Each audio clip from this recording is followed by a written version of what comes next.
natoka Mombasa, nimeingia napima Bustema, ninakuja wanasema sawa. Nikitoka Bustema nikifika Magamaga Weighbridge nyingine hapa karibu na Jinja, wanasema wewe unazidi, nenda kalipe fine. Ukikuja ukifika Rukaya unakutana gari yako iko sawa, ukifika Mbarara eti unazidi, unakutana ni vitu vyenye haviko sawa sawa. These are things which, if eliminated and can be eliminated, would greatly facilitate great expansion within East Africa.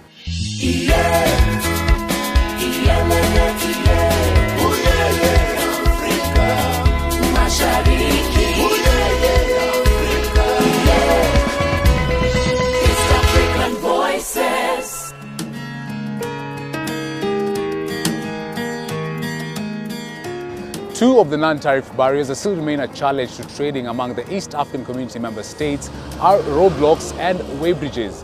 What's the progress in addressing this? Hello and welcome to this week's episode of East African Voices, where we look at matters non-tariff barriers. I'm your host, Laban Cliff Onserio. Defined as trade inhibitions other than government charges, non-tariff barriers impede the development of a common market in the region.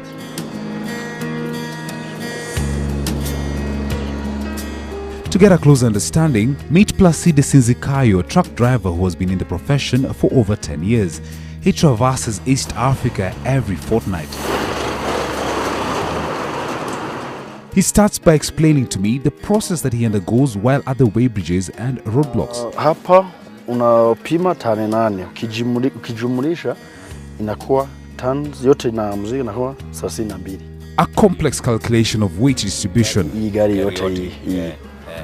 Well, and that's not all, as we're just about to find out.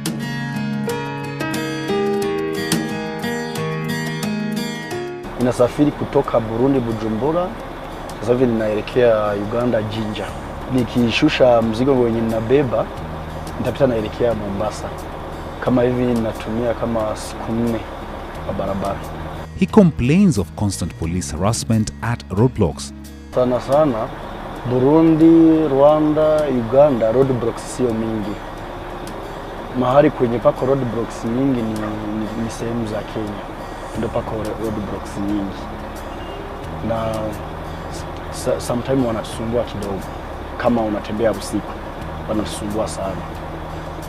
Ndio pako hata unakatwa fine ya pesa nyingi, unafungwa na kufunga.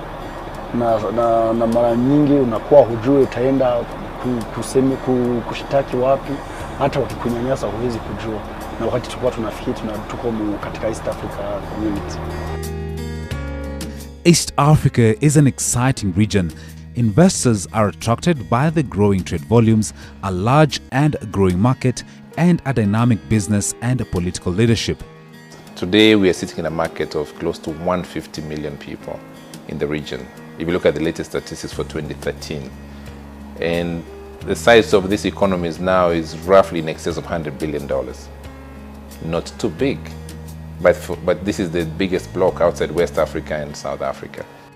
The Single Customs Union, signed by member states, informed the review of trade procedures and transport facilitation to enhance trade, paving the way for the abolishment of non-tariff barriers. These include all limitations to trade other than taxes paid to governments of member states. Many of those non-tariff barriers can be eliminated by administrative decisions.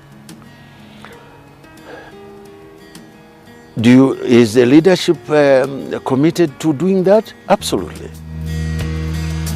The East African Community Protocol under Article 13 also provides for the abolishment of trade protocols and restraint by member states from imposing new barriers to trade. In 2006, a National Monitoring Committee on Non-Tariff Barriers was established by member states to ensure abolishment of non-tariff barriers. The monitoring committees grouped the non-tariff barriers into 8 clusters for easy operationalization.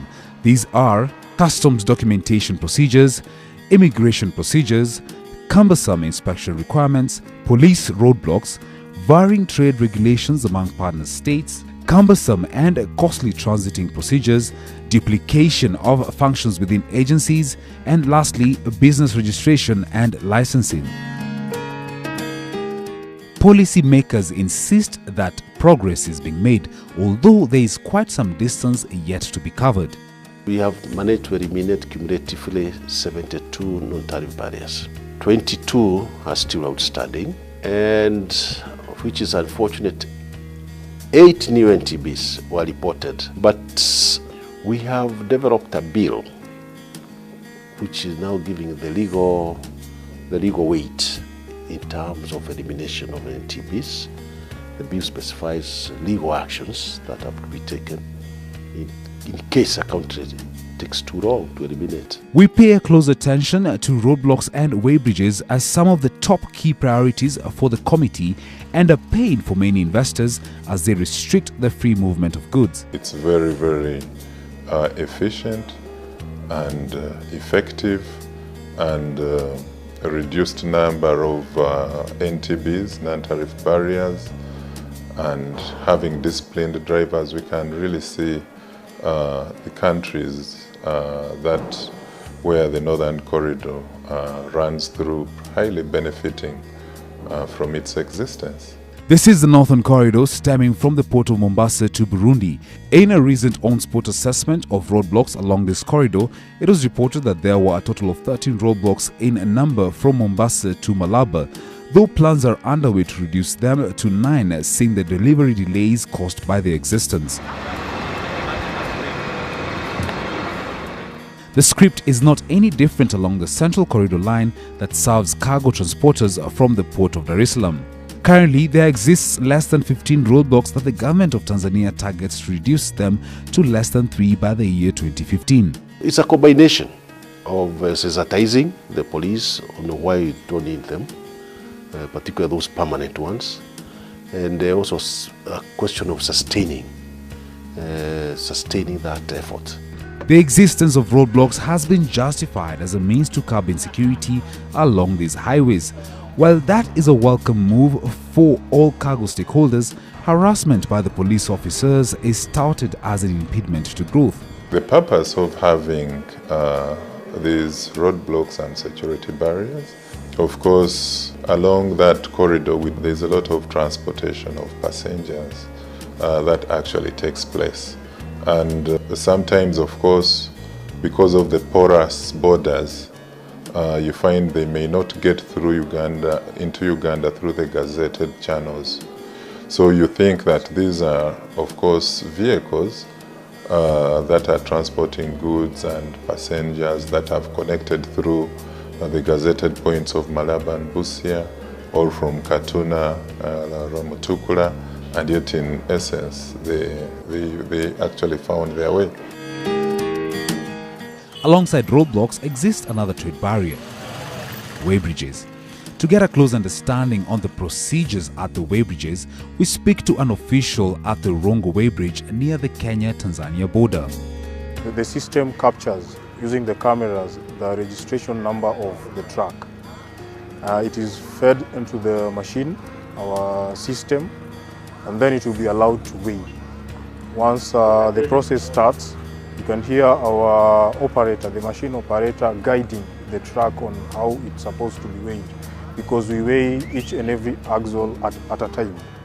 So once the weighing process is complete and the vehicle is found to be having a cargo that is within the legal weight, the driver or the conductor is given a ticket that gives him the pass so that he can proceed to the border. Weighbridges serve the purpose of ensuring that roads can be kept in good condition, as vehicles on them will be of the right weight. However, drivers complain that there are too many of them, all serving the same purpose. Ukiangalia Kenya na Tanzania ni ya kuoga inchi kubwa sana. Wanaangalia mahali kama hivi, ukitoka kama Nairobi unaenda kama Tanzania. Hapo pakue Weighbridge mode. Unapima, unapewa karatasi, unaenda utakuja kurudi kupima ukishafika kwenu. The weighbridges were meant to ensure that one, the vehicles comply to the axle load regulations. Tunaweza kuomba waangalie gisi wanaweza kujaribu waongeze juu, tukija na hizo tani 30 ni kidogo sana, unakutana hakuna malipo, ni kidogo. Unatumia diesel, road user, pesa nyingi. Kama mfano mimi nikitoka Burundi kwenda Mombasa nalipa road user kwenda na kurudi. Nalipa dola 704 kwenda na kurudi. Nasikia hizo zenyewe ni pesa nyingi. Disputes about how many tons should be supported on each axle of a truck and how many axles each truck should have led to a lack of harmony among member states. The problem has been, one, harmonization of the axle load, because each partner state somewhere very different. For example, if you have Tanzania allowing 58 tons, and then when you reach Namanga, you cross the other side, they allow 48 tons. There was that challenge. At one time, Kenya had a different axle load with Uganda and with Rwanda and Burundi. And that in itself, at one time, actually affected Uganda greatly, because in terms of fuel, which they normally call wet cargo, fuel transportation, many cars or many trucks had different arrangements as they loaded the fuel and as they reached various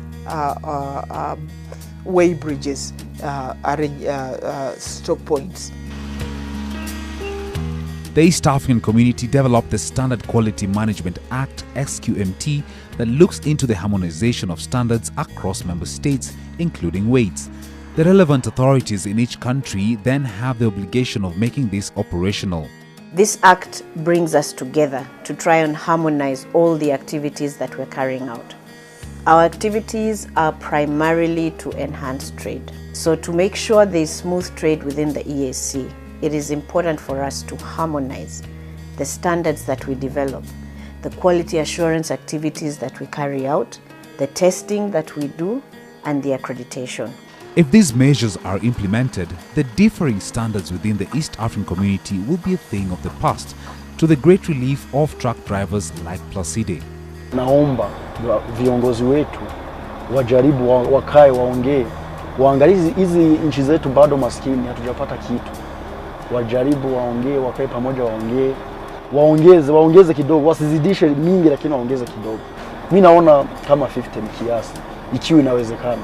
Kwa mfano, it is imperative for all of us to harmonize, because it becomes difficult when you're bringing goods from one country to another and the axle load requirement is different from one to the other. The axle load, of course, is there. The requirements are there because you have to maintain these roads. They are so expensive to make, and yet they are needed for trade. So we need to set limits to make sure that our roads are maintained and we are able to trade. In Katuna border point between Uganda and Rwanda, the practice is not as different.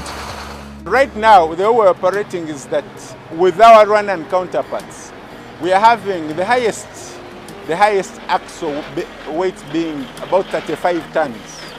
35 tons. For example, if you looked at such a truck which is just crossing, we are looking at these are 3 axles, these are 3 axles, these are 6 axles. We expect it to be having a maximum of 35 tons. And that's what you shall accept in Uganda, and that's what you shall accept in Rwanda. So that's the uniformity we have. We don't have a situation whereby Uganda releases and Rwanda holds. You know, in this coordinated border management system of working on our borders, we have to keep coordinated. What you accept the other side should be acceptable this side, so that we're speaking the same language. On the other side of the coin, these police checks and government directives give a chance to security officials to accredit what is ferried by the transportation companies. As an initiative to incorporate technology to reduce security risks at border points, the government of Rwanda has introduced the use of scanners to ensure that what transporters actually declare to customs is exactly what is packed on the truck. We're going on a very short commercial break. We'll be right back.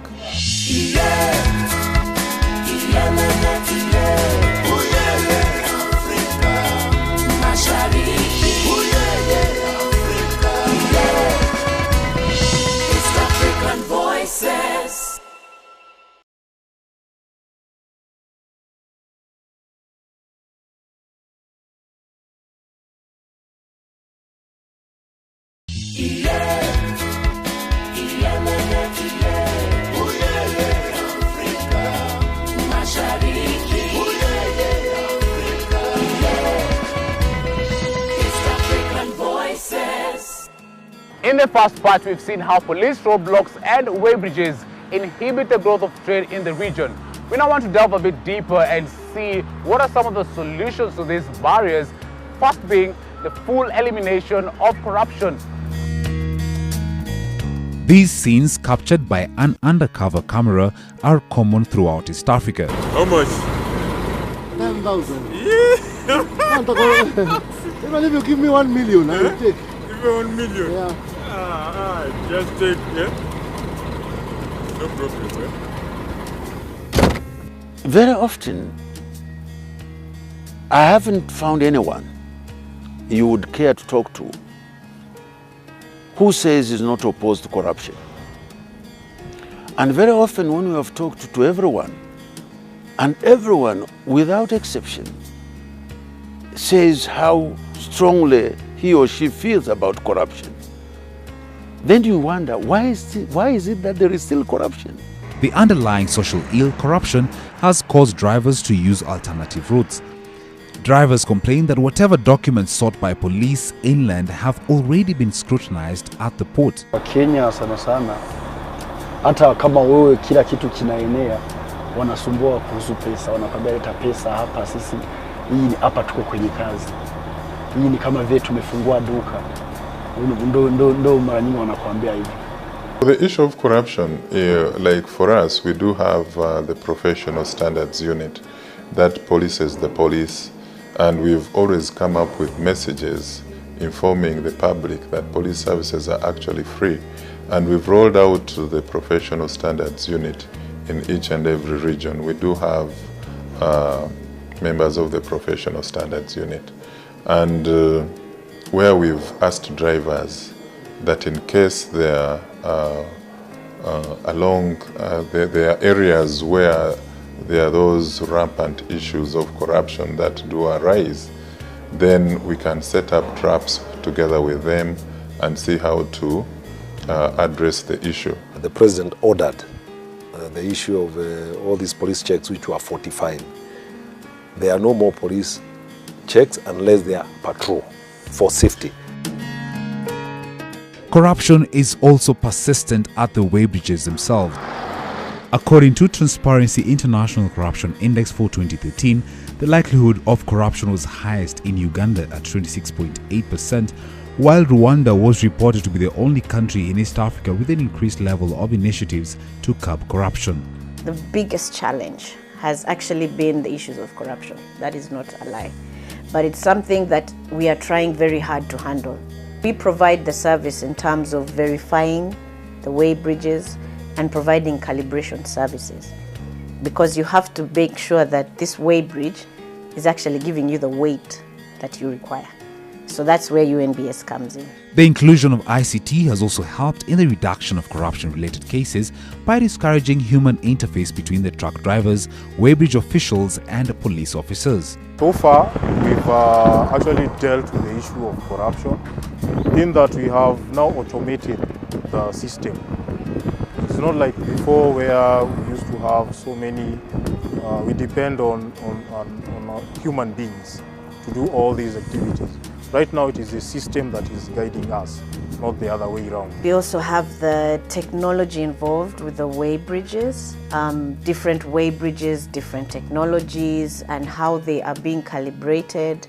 Do we have the capacity to actually calibrate all the available weighbridges that are there?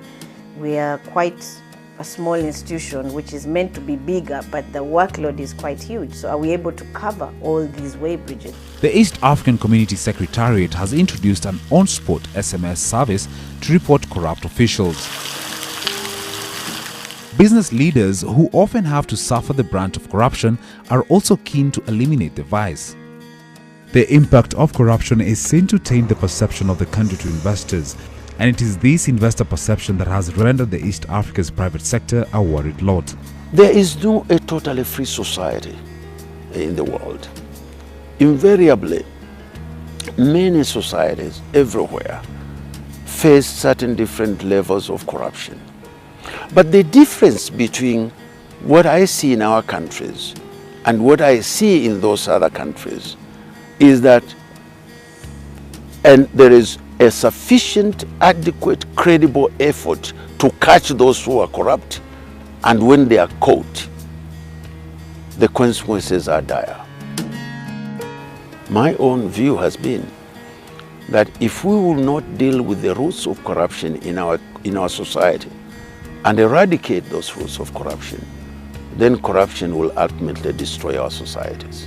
Ongoing construction of one-stop border points is also expected to ensure that whilst weighbridges still exist at the ports, the border points can act as verification points, eliminating the need for multiple checks. This will also ensure growth in trade volumes in the region. Generally, it's going to enhance it by improving on the time that trucks used to spend on Kenyan side plus on the other side of Tanzanian.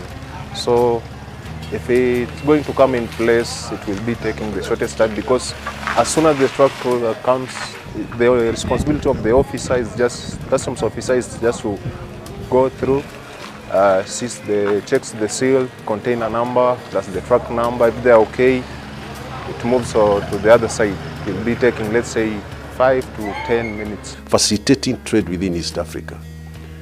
Goods destined to a partner state, these are container-sized goods, are supposed to be weighed only twice. At the place where after they leave the port and when they are existing partner states' borders. Officials say that sometimes the greatest non-tariff barrier is a willful ignorance by drivers. Drivers are people always on the road. At least you'd call and maybe call for like 2 hours for these drivers to come. But are they there? Sometimes you have to even to sensitize them. Just snapshot sensitization. He comes to the office and tell him, boss, this is what is expected of you. When you have this, you do your documentation very clearly in the very shortest time and you move on. If there is a new law maybe that has come up, we usually put up notices on our notice boards so that they can read. However, also the challenge is that the reading culture is low. Somebody comes at the border and says, karatasi kwa hapa, nataka kulipa, nataka kuvuka. Within a very short time, somebody wants to move on, but they don't want to look at these notices which we put on. A fact that was echoed by Placide. Wengi wetu hatujasoma, hatukusoma. Unakutana hatujua hata kusoma. Hata tukipewa notice hatuwezi kujua kitu gani tu wewe unapewa, unaweka kwenye gari tu unatembea hujui chochote. Ndio shida yenye tunapata kwenye barabara. If the non-tariff barriers are reduced, traders maintain that everyone will come out the winner. The integration depends on us, the people on the ground.